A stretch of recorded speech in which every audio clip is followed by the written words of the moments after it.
Hello दोस्तों, सोना के आईने में आप सबका फिर से स्वागत है। तो बताइए कैसे हैं आप। दोस्तों, आज की कहानी है शालिनी नाम की एक लड़की जो अपने माता पिता के साथ रहती थी। शालिनी एक दिन कॉलेज से घर आ रही थी तो उसी वक्त रास्तों के बीचों बीच एक कार के साथ बाइक का एक्सीडेंट हो गया। उसी एक्सीडेंट की वजह से कार का सामने वाला हिस्सा कांच का कुछ टुकड़ा उड़ के शालिनी के आंखों में चुभ गया, जिस वजह से शालिनी की आंखें चली गई। शालिनी के माता पिता बहुत दुखी और परेशान थे जब उन्हें ये पता चला कि शालिनी का इलाज उस हॉस्पिटल में नहीं हो सकता जहां उसे एडमिट करवाया गया। शालिनी के माता पिता से डॉक्टर ने कहा कि शालिनी की आंखों का इलाज इस हॉस्पिटल में नहीं हो सकता क्योंकि उसकी आंखों की हालत बहुत खराब है। तब शालिनी के माता पिता ने कहा कि इससे बड़ा हॉस्पिटल, मेरी तो पहचान में ऐसी कोई हॉस्पिटल या डॉक्टर है नहीं, प्लीज आप ही कोई मदद कर दीजिए। तब डॉक्टर ने कहा, मेरी पहचान में एक डॉक्टर है जिसका नंबर मैं आपको दे देता हूँ और आप शालिनी को उसी के पास ले जाइए, हो सकता है कि उनसे आपको काफी मदद मिल सके। शालिनी के माता पिता शालिनी को लेकर उस हॉस्पिटल में गए और उस डॉक्टर से बात किए जिसका नंबर इस डॉक्टर ने उन्हें दिया था। उस डॉक्टर ने शालिनी के आंखों का टेस्ट किया, लेकिन टेस्ट के बाद उन्होंने भी यही बताया कि शालिनी की आंखों का हालत बहुत क्रिटिकल है, इसलिए उसका इलाज यहाँ में भी होना मुमकिन नहीं है। ये सब सुनने के बाद शालिनी के माता पिता बहुत मायूस और दुखी हो गए और कहने लगे कि डॉक्टर, हम बहुत उम्मीदों के साथ आपके पास आए थे कि आप कुछ कर सकते हैं, लेकिन आप भी जब कहने लगे कि शालिनी की आंखें ठीक नहीं हो सकती तो अब हम कहाँ जाए? क्या कोई ऐसा उपाय नहीं है जिस वजह से मेरी बेटी की आंखों की रोशनी चली आए?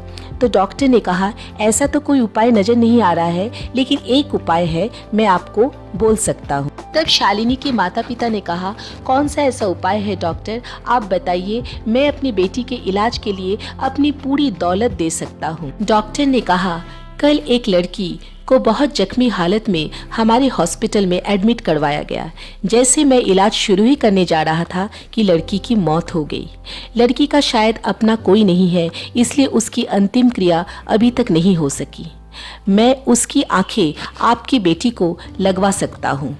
ये सब सुन के शालिनी के माता पिता ने कहा, आप चिंता मत कीजिए डॉक्टर, हम दोनों मिलकर उसकी अंतिम क्रिया करवाएंगे, आप सिर्फ उसकी आंखें मेरी बेटी को दे दीजिए। शालिनी को उस लड़की की आंखें लगवा दिया गया।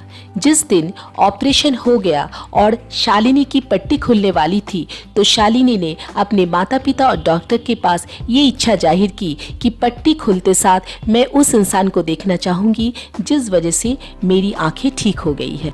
शालिनी के माता पिता नहीं चाहते थे शालिनी से कहना कि उसे उस इंसान की आंखें लगाई गई है जो अब इस दुनिया में नहीं है, क्योंकि ये सुनकर शालिनी काफी मायूस हो जाती। इसीलिए शालिनी की माँ ने शालिनी से कहा, तुमको उस इंसान की आंखें लगाई गई है जो अभी यहाँ पे नहीं है। वो काफी दुखी और परेशान थी और उसे कुछ पैसों की जरूरत थी, इसीलिए वो आंखें दान करके यहाँ से जा चुकी है। ये सब सुन के शालिनी काफी उदास हो गई और वो डॉक्टर और अपने माता पिता से कहने लगी, मैं इतनी अभागी हूँ कि मैं उस इंसान को नहीं देख पाई जिसकी वजह से आज मेरी आंखों की रोशनी वापस आई है और मैं दुनिया देख पा रही हूँ।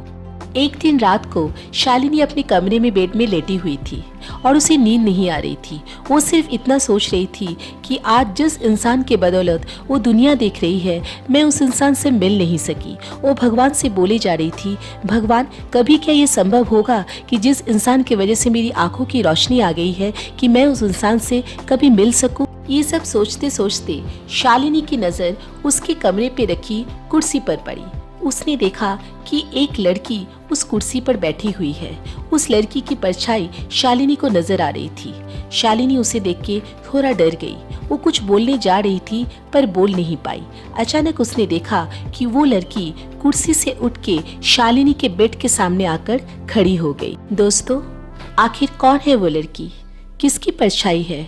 क्या कहना चाहती है वो शालिनी से? ये सब कुछ जानने के लिए सुनिए कहानी का अगला भाग, रोशनी।